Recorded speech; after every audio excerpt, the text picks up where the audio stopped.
Maracas. Lynn's late husband taught her to fly fish in the streams and high lakes of the Bighorn Mountains in Wyoming. It took her 2 summers to learn how to cast a line.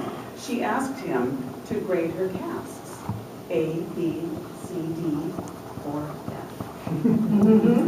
Early on, he didn't offer a grade after a particular cast. She asked him why not? And his reply was, it was way worse than an F. There were some D's, and finally some B's, and then more and more, some A's. Proper fly casting is poetry in motion. Please join me in welcoming Lynn Navrackas and A Joy Forever. A Joy.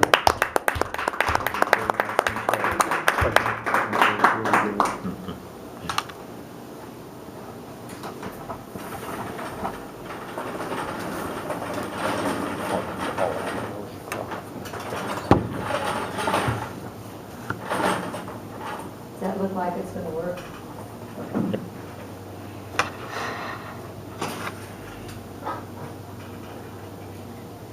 I'm not going to cast in here. Oh.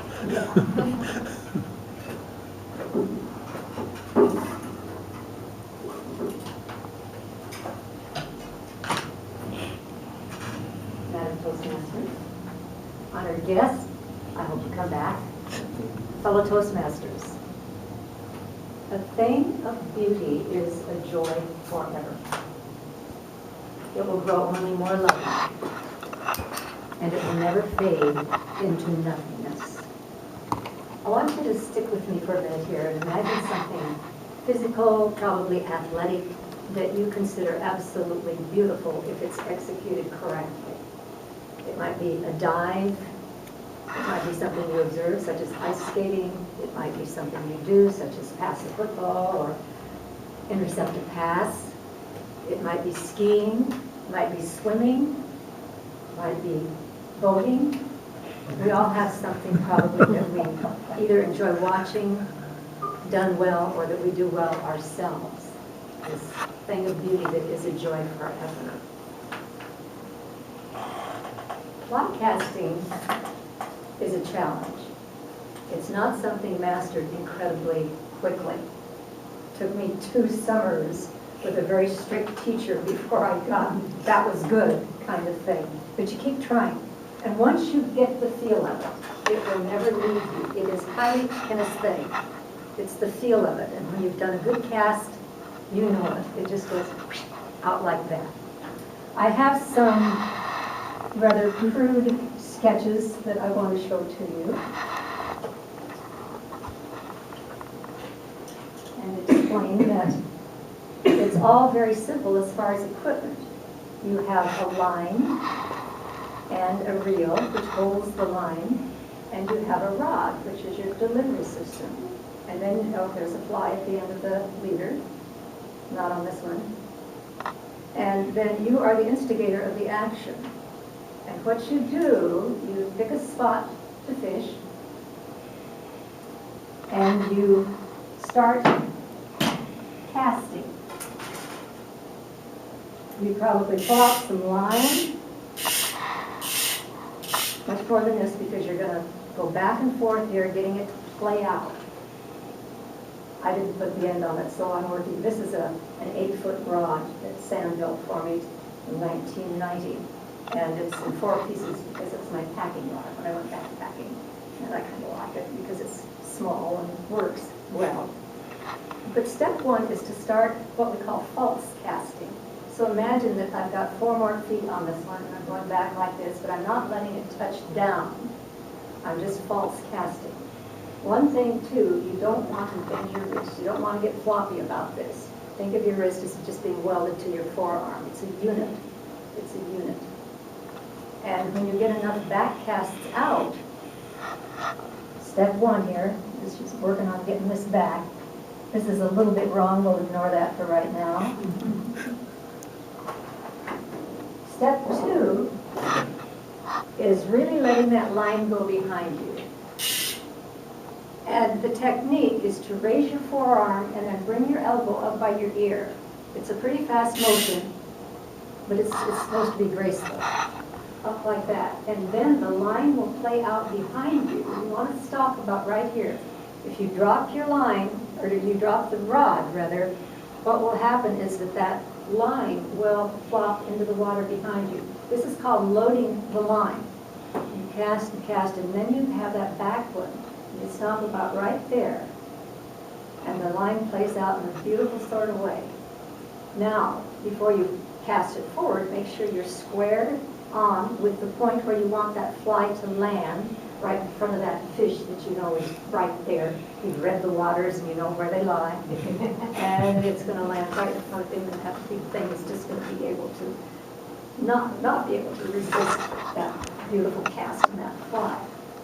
So you cast it back, and here is something that's very wrong. And can you figure out why by looking at the reel on this?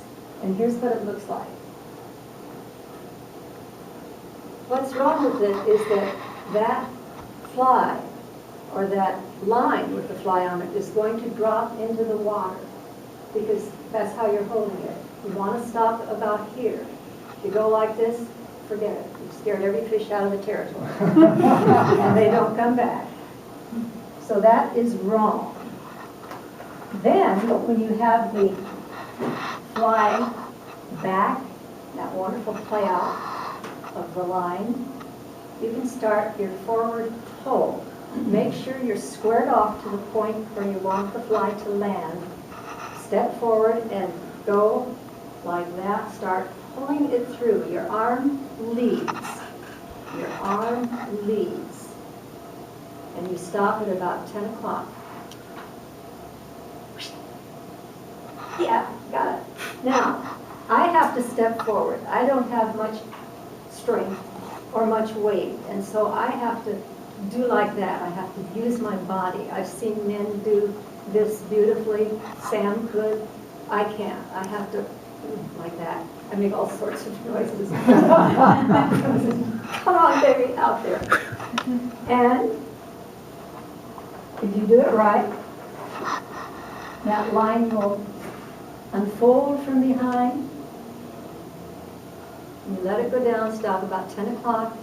It will land where you have pointed it. You go like this, it's going to go that way, and if the fish is out there, he's going to tell everybody, run, run, run.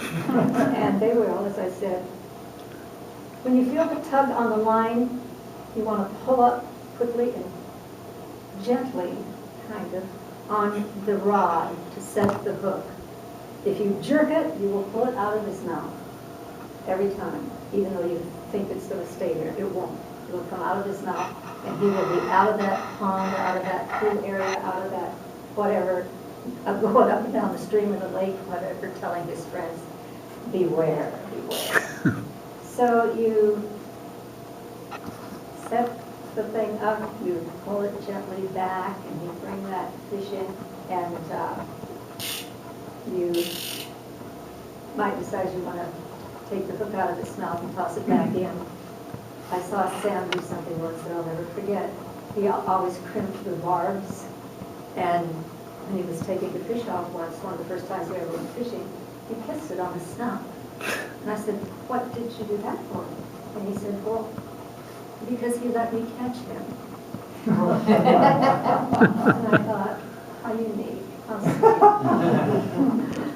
sweet. It is a wonderful thing. It is poetry in motion. It is kinesthetic. It is the most, almost close to a spiritual experience.